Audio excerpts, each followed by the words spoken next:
네, 여러분 안녕하세요. 이윤규 변호사입니다. 제가 오늘은 세입자를 위한 필수적인 법률 상식 이렇게 한번 준비를 해봤어요. 여러분들께서 지금 뭐 새학기가 돼서 집을 구하시는 분들도 계실 거고, 그죠? 일반적으로 이제 자가의 어떤 주택을 소유하시는 분들이 많지가 않고 대부분 이제 세입자로 이제 생활을 하실 텐데 저도 마찬가지고요. 근데 여러분들이 기초적인 법률 상식 모르시는 경우가 굉장히 많아요.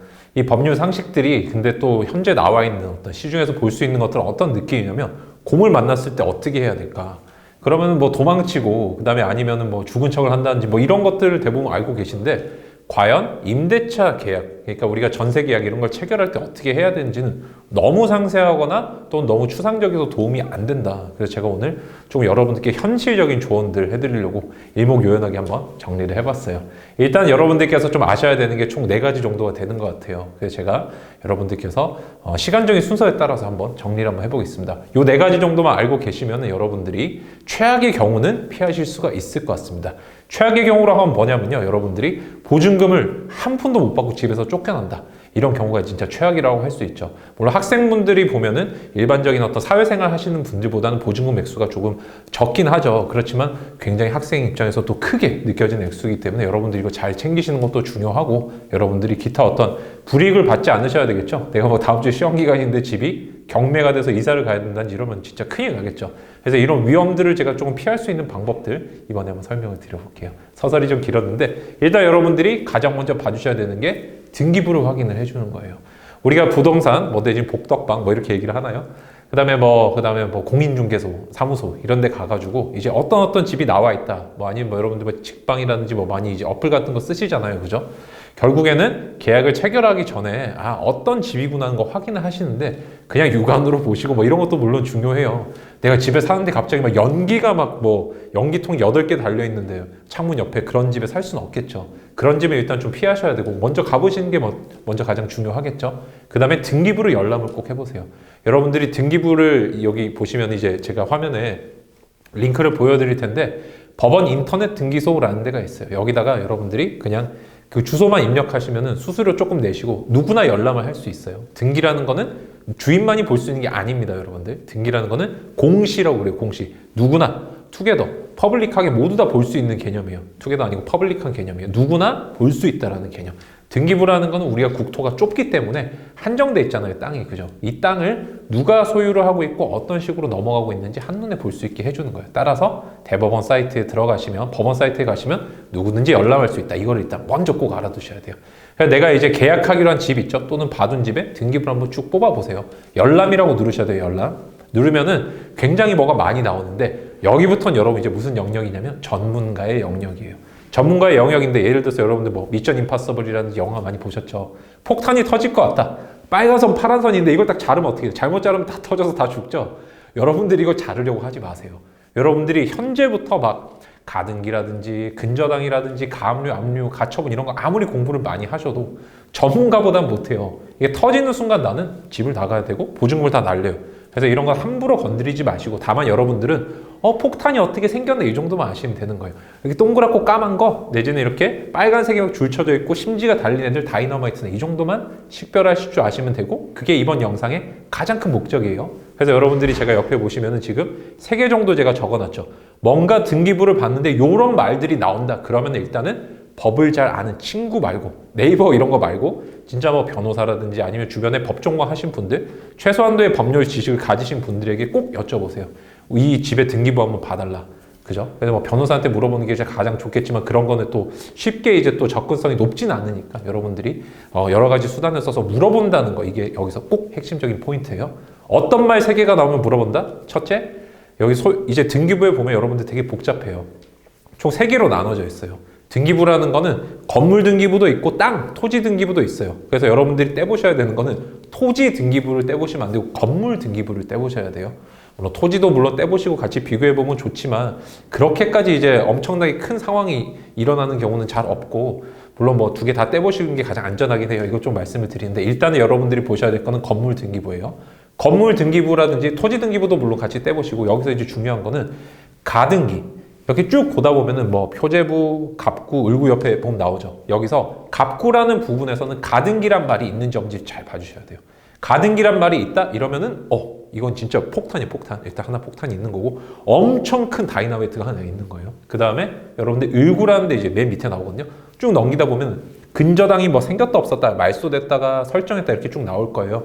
어쨌든 근저당이란 말이 굉장히 많은 집이다 이러면 이것도 일단 피하시는 게 좋을 것 같아요. 물론 마지막에 모두 다 말소되면 상관없는데 그런 집들이면은 일단은 뭐 여러 가지 이제 거래 대상이 된다는 거니까 여러분들이 일단은 뭔가 폭탄이 생겼다 없었다 하는 집이네라는 느낌을 좀 있으셔야 돼요. 그래서 여러분들 그다음 가압류, 뭐 그다음 경매 개시 결정, 가처분 이런 말들 제가 여기 경매 개시 결정 안 적어뒀는데 압류, 가압류 등하고 똑같이 생각해 주시면 돼요. 여러분들이 현재 얻으셔야 되는 레슨은 뭐다? 여러분들이 가등기, 근저당, 압류, 가압류라는 말이 등기부에서 3번이라도 나오면 약간 폭탄이 터질지도 모른다는 불안함. 내가 파란선을 끊는 순간 다 죽을 수 있다는 거 조심해야 돼요, 여러분들. 내가 죽는 게 아니라 나의 보증금이 죽어버릴 수 있다는 거예요. 아시겠죠? 그래서 꼭 기억해 두세요. 이때는 어떻게 한다? 스스로 처리하지 마시고 변호사한테 찾아가거나 법률 전문가한테 찾아가는 게 필요하다고 말씀을 꼭 드리고 싶어요. 두 번째로 여러분들이 등기부를 보시고 등기부 안 보시면 안 된다 그랬어요. 그 다음에 계약서를 이제 쓰러 가시죠.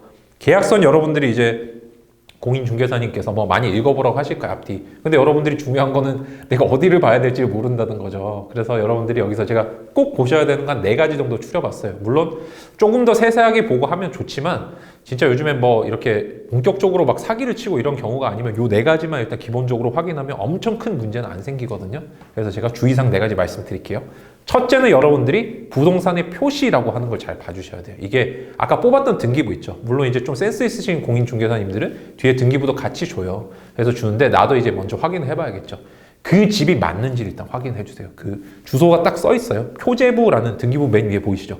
요 부분에 있는 거랑 요 계약서에 부동산의 표시라는 부분이 맞는지 확인을 해주시는 거예요. 이때 주의할 점 뭐다? 토지 등기부가 아니라 건물 등기부를 보셔야 된다는 거예요. 건물 등기부. 등기부는 2개가 있다고 말씀을 드렸어요. 토지 또는 건물. 건물도 이제 집합 건물이라고 해서 아파트를 집합 건물이라고 그래요. 사람들이 모여 사는 건물. 그래서 크게 보면 건물과 토지 2개로 나뉜다. 그래서 건물을 떼보는 게 중요하다. 기억해 두세요.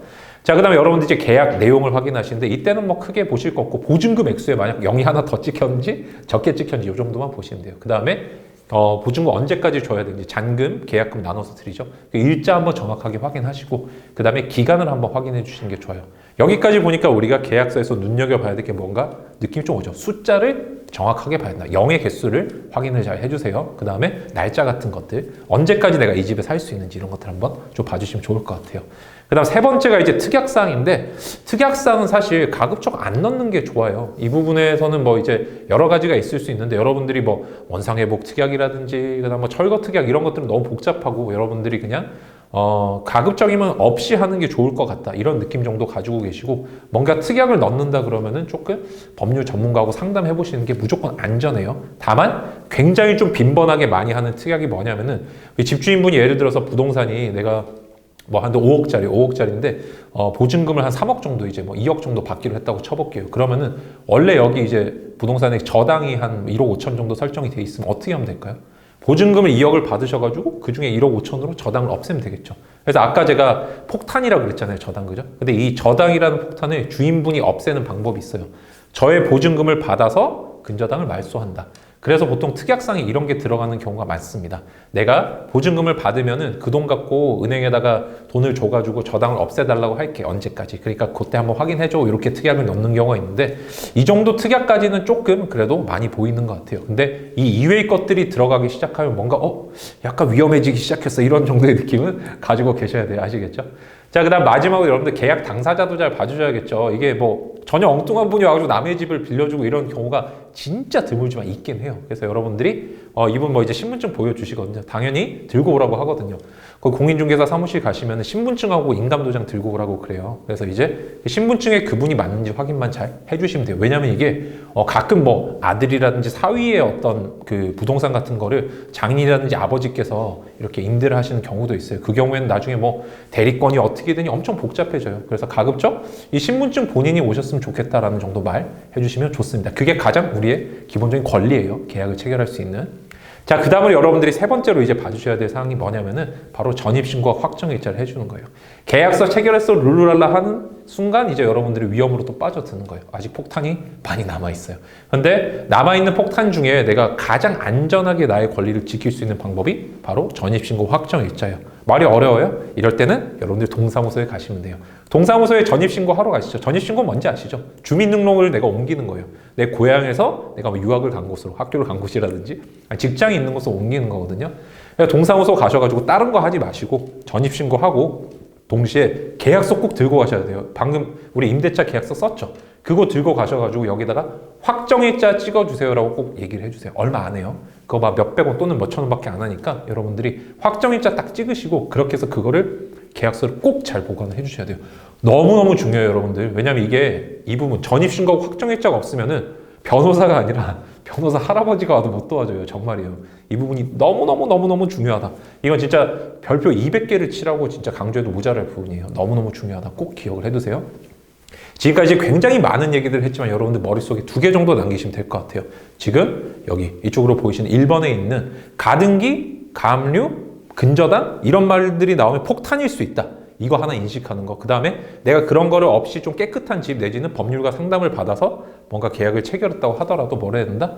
반드시 그 계약 체결한 날 동사무소를 가서 전입신고하고 확정일자 무조건 받으셔야 돼요. 이걸 안 받으신 순간 뭐가 된다? 엄청난 폭탄을 또 안고 사는 거예요. 무조건 하셔야 돼요. 얼마 안 한다고 제가 다시 한번 말씀을 드립니다. 그 다음에 여러분들이 이제 체크사항이 마지막 게 하나가 있는 게 여러분들이 이제 뭐 이제 방송사의 유튜브 채널 보시면은 막 조회수 막 100만 가까이 되는 게 하나 있어요. 막 세입자 분이 그날 분명히 저당이란 폭탄이 없는 거 확인하고 들어갔는데 나중에 경매해보니까 집에서 쫓겨났다. 아니 어떻게 이런 일이 생길 수 있냐라고 할 수 있는데 우리 법에 보면은 하여튼 조금 복잡한 것들이 있는데 하나 해주셔야 되는 게 뭐냐면 저당하고 내가 임대차를 계약을 같이 체결하면은 같은 날 만약에 하잖아요. 그러면은 저당이 이길 수가 있어요 이게. 진짜 재수 없으면 그렇게 될 수가 있기 때문에 주인분이 깨끗한 집, 폭탄이 없는 집, 그 다음에 이거를 말소를 하기로 했으면 그 말소 됐는지 다시 한번 대법원 사이트 가서 열람해보시고 법원 사이트 가셔서 그다음 두 번째 완전히 깨끗한 집이어도 내가 전입신고한 그 다음날 딱 눌러봤는데 저당이 새로 생긴지 안 생긴지 꼭 봐주셔야 돼요. 만약에 저당이 그날 만약 생겼다. 내가 전입신고 한 날 저당이 생겼다. 이러면 주인분한테 무조건 따지셔야 돼요. 변호사한테 연락하시고 주인분한테 따질 준비를 해야 된다. 에이 뭐 같이 했는데 내가 이기겠지 룰루랄라 하면 뭐가 된다? 나중에 보증금 못 받고 쫓겨날 수가 있다고 제가 다시 한번 강조를 해드립니다. 그래서 세 번째 여러분들의 중요 포인트는 뭐다? 내가 임대차 오늘 도장 찍고 전입신고 한 날, 그 다음날 다시 한번 등기부를 열람해보는 게 너무너무 중요하다. 그 다음날 등기부를 눌러봤는데 새로운 저당이라는 폭탄이 그 날짜로 안 생겨 있어야 된다. 이거 다시 한번 제가 말씀을 드려요. 의심스러운 뭘 해라 여러분들? 막 이렇게 이상한 동물이 있어요. 오늘 내가 막 바닷가 헤엄치러 갔어요. 보니까 물속에 막 하얗고 막 이제 이렇게 비닐봉지 같은 게 떠다녀요. 신기해요. 막 보니까 다리도 있고 막 촉수도 있고 그래서 만지면 어떻게 된다? 죽는 수가 있어요, 여러분들. 이게 막 신경독을 가진 말미잘이고 아니 저기 막 해파리고 이러면 어떻게 돼요, 여러분들? 뭐 화상 자국 나고 죽어버린다고요. 그러니까 여러분들이 법의 세계라는 이 법의 바다에 대해서 무지한 분들은 그냥 위험한 물건이 있구나. 희고 떠다니는 건 위험해. 이 정도 인식만 가지시면 되지. 막 내가 갑자기 여기서 엄청난 막 용기가 좀 만용을 발휘해가지고 이걸 내가 직접 처리하겠다고 생각하시면 정말 위험하다. 전문가를 꼭 부르셔야 돼요. 상담이라도 받아보셔야 돼요. 아시겠죠? 그 다음에 여러분들이 이제 진짜 이거는 돌발 상황인데 잘 생기지 않지만 은근히 또 이게 문제가 생기면 이런 게 많아요. 내가 어느 날 집에 딱 갔는데 종이가 하나 갑자기 와 있어요. 뭐라든지 안내서라고 써있어요. 안내서라고 해서 뒤에 밑에 보니까 사건 해가지고 뭐 무슨 법원 뭐 숫자 이렇게 있고 숫자 뭔지 모르겠는데 경매라는 말이 딱 보인다 이러면 큰일 났다 이거 진짜. 이때는 진짜로 폭탄이 약간 불이 붙은 상황이다 이렇게 생각하시면 돼요. 이때는 여러분 경우의 수가 3개가 있어요. 3개가. 보시면은 처음에는 경매랑 관련 없이 내가 무조건 이 집에 살 수 있는 경우가 있어요. 너무너무 나의 권리를 다 잘 지켰을 때. 근데 대부분의 경우는 이렇지 않고 돈을 받고 이사 가면 그나마 좋은데 최악의 케이스가 시작하자 말씀드린 돈을 못 받고 이사를 가는 경우예요. 너무너무 진짜 안타까운 케이스죠. 실제 이런 경우에 저한테 찾아오시는 분들 너무 많고 DM도 너무 많이 주시고 그런데 도와드릴 수 있는 방법이 없어요. 왜? 위에 보이시죠? 확정일자, 전입신고 이런 거 안 돼 있으면은 절대로 도와드릴 수가 없어요. 이거는 제가 도와드리고 싶지 않다의 문제가 아니라 도와드릴 수 있는 법적인 방법이 사실상 없는 거예요. 그때부터는 어쩔 수 없이 보증금 못 받고 나가고 집주인한테 보증금 달라고 해야 되는데 집주인은 이미 돈이 없단 말이에요. 정말 안타까운 상황이 생기기 전에 3번 꼭 하셔야 돼요. 다시 한번 제가 말씀드립니다. 그 다음에 여러분들 안내문을 받으면 뭘 한다? 최악의 경우로 갈 수가 있기 때문에 법률 전문가를 무조건 찾아가셔야 돼요. 여러분들이 1, 2, 3에서 법률 전문가 없이 그냥 잘 지나셨어도 4번이 오면은 안내문, 법원에서 오는 안내문이 있다 이러면 무조건 법률 전문가를 찾아간다. 이 느낌을 꼭 가지고 계셔야 돼요. 자, 그 다음에 여러분들이 경매를 대하는 마음가짐도 적어뒀지만은 너무너무 복잡해요, 여러분들. 이건 법률 전문가가 봐도 경매 전문이 아니신 분들 복잡할 수가 있어요. 그래서 여러분들이 진짜 폭탄 심지, 다이나마이트 심지에 불이 지금 붙어서 타들어오고 있다. 이런 상황이라고 생각하시고 빨리 전문가를 찾아가는 게 중요하다. 내가 뭔가를 제거하고 이러면 죽는 수가 있다고 제가 다치는 수가 있다고 다시 한번 말씀을 드립니다. 자, 그 다음에 여러분들이 경매 이제 조회하는 법 그래도 여러분들 좀 알아두실 필요가 있을 것 같아서 우리 집에 어떤 식으로 경매되고 있는지 변호사님께 맡기는 경우도 있겠지만 여러분들이 법원 경매 사이트라고 있어요. 이게 또 재밌는 게 코트 옥션인가 이게 그 스펠링이 그래요. 제가 또 여기 남겨둘 테니까 여러분들이 한번 화면에 지금 보이시죠? 그죠? 보시면서 여기 들어가서 우리 집 주소랑 뭐 사건 번호 같은 거 안내문에 받은 숫자만 보이는 대로 그대로 넣으면은 어떤 식으로 경매되고 있다는 게 나와요. 물론 보는 법을 좀 아셔야겠지만은 그래도 모르시는 것보다 내가 하나도 모르고 있는 것보다 낫겠죠. 조회가 안 된다든지 이러면 경매가 없어진 거구나 이렇게 생각할 수도 있는 거고 그죠? 그래서 여러분들께 오늘 제가 한번 4가지 정도로 좀 큼직하게 한번 준비를 해봤는데 어떤 느낌이 드세요? 내가 여기서 얻어야 되는 교훈은 뭘까요? 바로 내가 직접 처리하려는 게 아니라 요런 것들이 생기면 전문가한테 뛰어가겠다. 이것만 얻으셔도 이번에 큰 소득이 있으실 거예요. 제가 피해야 되는 것들 다시 한번 정리드리면 가등기, 그 다음에 근저당, 압류, 가압류, 경매 개시 결정, 안내문 이런 게 오면은 뭔가 문제가 생겼어 하고 전문가한테 가보셔야 된다. 이게 이번 시간에 가장 큰 핵심이었습니다. 2번째. 전입신고하고 확정일자 무조건 해주셔야 된다. 이것도 제가 다시 한번 강조드릴게요. 네, 여러분들 하여튼 뭐 참 여러 가지 법률 문제들이 있는데 여러분들 사시는 게 아마 의식주라 그래서 우리가 이제 주자를 뒤에 놓지만 사실상 집이 우리나라에서 가장 중요한 것 같아요. 그죠? 내가 쫓겨나면 뭐 어디 가서 기거할 데가 없잖아요. 그죠? 그래서 여러분들이 요 정도는 적어도 알아두시고 여러분들이 어떤 생활적인 부분에서 좀 손해가 아니 피해가 없으시길 바랍니다. 감사합니다. 여러분 이상 이윤규 변호사였습니다.